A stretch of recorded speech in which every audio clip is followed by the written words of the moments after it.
Всем привет, дорогие друзья! Как вы уже знаете, буквально вчера вышло обновление 0.11.1 и был запущен марафон, который называется «Вторая линия фронта».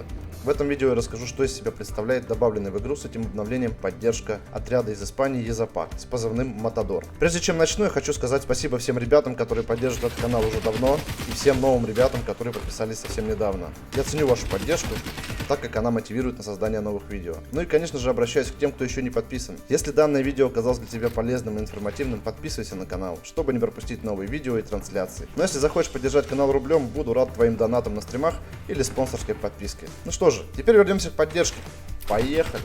Я не буду распинаться про характеристики данной поддержки, так как ее вы можете свободно посмотреть в игре. Я расскажу вам о сильных и слабых сторонах этого бойца, какое у него по ощущениям оружием, как лучше использовать и какие есть особенности у его спецсредства и его способности, как и где он эффективен, в общем все самое нужное и важное. Простите за долгое вступление, но есть еще один важный момент.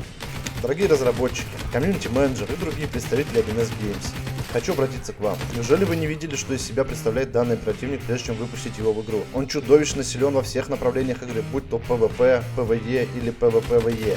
Да, у него есть свои слабости, но они настолько условные, что просто язык не поворачивается назвать их слабостями. О них я, кстати, расскажу чуть позже в видео. В общем, лично от меня минус вам в копилочку за то, что пустили в игру имбу.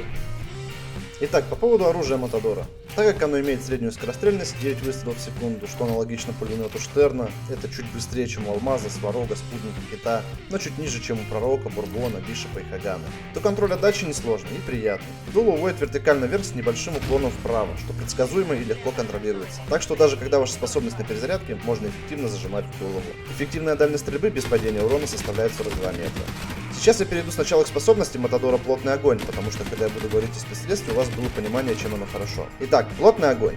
Это, как вы уже смогли заметить, на экране у поддержки во время ее действия появляется круг, в радиусе которого на самого ближайшего к прицелу врагу оружие автоматически наводится, и вам лишь нужно нажать кнопку стрельбы. Точность стрельбы не меняется от расстояния цели к центру круга. Проверял лично. В основном урон наносится в тело и очень редко в голову. За несколько отстрелянных мною магазинов тренировки за время действия способности, а составляет она в полной прокачке 9 секунд, попадание в голову случалось от 2 до 6 раз. 6 раз это прям вот если уж очень сильно повезет. Способность не наводится на противника, если вы ниже него и видно только его голову. Также способность работает сквозь дым. Не пытайтесь задымить проход и пробежать через дым. Матадор заберет вас. Пользуясь случаем, передаю привет Пророку.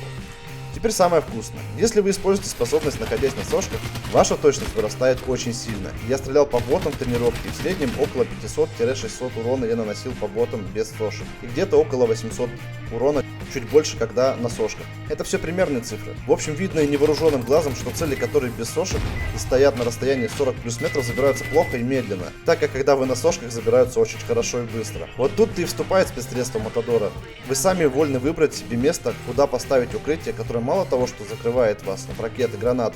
Да-да, укрытие впитывает урон, даже если вы стоите за ним и ведете огонь. Чтобы вы понимали, насколько это жирное укрытие, оно уничтожается только после 4 выстрелов ракеты, например, того же рекрута. Но это скорее будет эффективно против ботов, так как опытные игроки будут кидать гранаты и ГП с ракетами за укрытие, так что учитывайте этот момент. Сейчас вы видите, как я прохожу спецоперацию этим противником.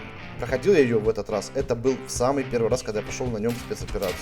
И вообще, не потея, не напрягаясь, разве что от недостатка патронов, я нанес более 7000 урона. И попутно отстрелил не только бойцов поддержки, но и по возможности снайперов. Чтобы вести огонь по снайперам, рекомендую становиться на сошке, иначе будете тратить слишком много патронов, чтобы... В общем, в открытую вышеперечисленные возможности оперативника позволяют забирать спокойно хоть всю команду противника на расстоянии в 40 плюс метров. Разве что только снайпер может удачно дать вам пулю в голову. Но опять же, ничто не мешает вам ходить влево-вправо, пока стреляете за укрытием. Эффект сошек не пропадает. В общем и целом, очень сильный имбалансный оперативник, потому что универсальный. Он очень силен в PvP и в PvE. В том числе и в фронте. Сам Андрей Шумаков говорил, что если оперативник хорош в обоих направлениях, значит с ним что-то не так. И такого быть не должно.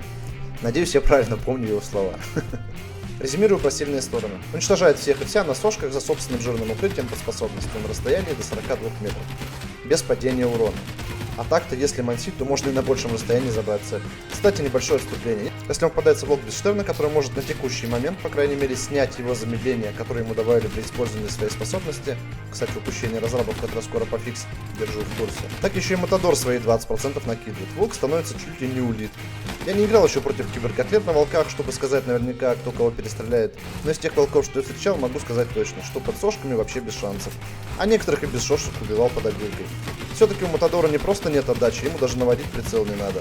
Думаю, опытные игроки все-таки вблизи будут забирать вас в открытый и спорно под сошками. А вот на расстоянии 40 плюс метров, учитывая ваш мат за укрытием, они точно будут умирать, потому что в тушку будет не пострелять, а с 40 плюс метров попробуй попади в мелкую головешку даже без отдачи. И еще минусом для волка будет. Урон таки падает уже на 38 метрах, и с каждым метром будет все ниже, так как Матадор на 42 метрах вообще без падения урона. Хотя урон в тело у них почти одинаковый, 22 урона у Матадора против 23 урона у волка. В голову волка на 5 урон выше.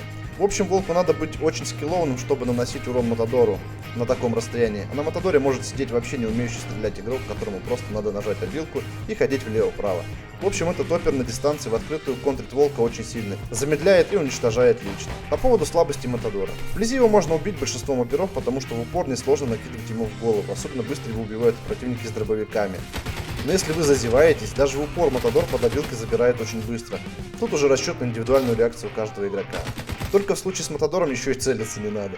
Еще к слабости можно отнести не по-детски длинную перезарядку Матадора, она составляет 7 секунд. Так что если услышали, что он начал перезаряжаться, пора идти душить. Ну и 2 плашки брони, это тоже понижает его живучесть. Более слабости за первый день игры я на нем не заметил. Если вдруг я что-то упустил и не привел видео, вы можете добавить это в комментариях к видео. По поводу навыков. Лично я использую тяжеловесный марафон, чтобы добегать до центра карты и встречать вражеских штурмовиков, которые норовят занять центр карты. Регенерирующий материал в целях экономии брони, но в будущем, думаю, будет ставить надо противосколочный слой, потому что этот ПД будет как бастион притягивать к себе ракет, ГП и гранаты от всех противников и обоснованно. Дальше я ставлю нарезку ствола для уменьшения разброса еще на 10%, что позволяет наносить максимум урона под способностью. Альтернатива вижу разве что ускорение перезарядки на 20%. Или бронебойные патроны. Последним ставлю холодный расчет, чтобы экономить выносливость. Играю я с аптечкой и патронами. Патроны для ПВЕ. Если вы не будете ставить генерирующие материалы, то с собой брать, естественно, бронепластины. Вообще по поводу навыков это все индивидуально. Вы вольны выбирать сами себе навыки под ваш стиль игры. И те навыки, что использую я, удобны конкретно мне. Если вам не нравится этот выбор, вас никто не заставляет, не вынуждает бегать с таким набором, так как он не является панацеей. Не забудьте подписаться на канал и поставить лайк с этому видео, если оно помогло вам понимать этого без преувеличения имбалансного оперативника и как на нем можно готовить волчатину и многие другие блюда из разных стран мира. Жду вас у себя на стримах и до встречи на полях калибра. Пока-пока.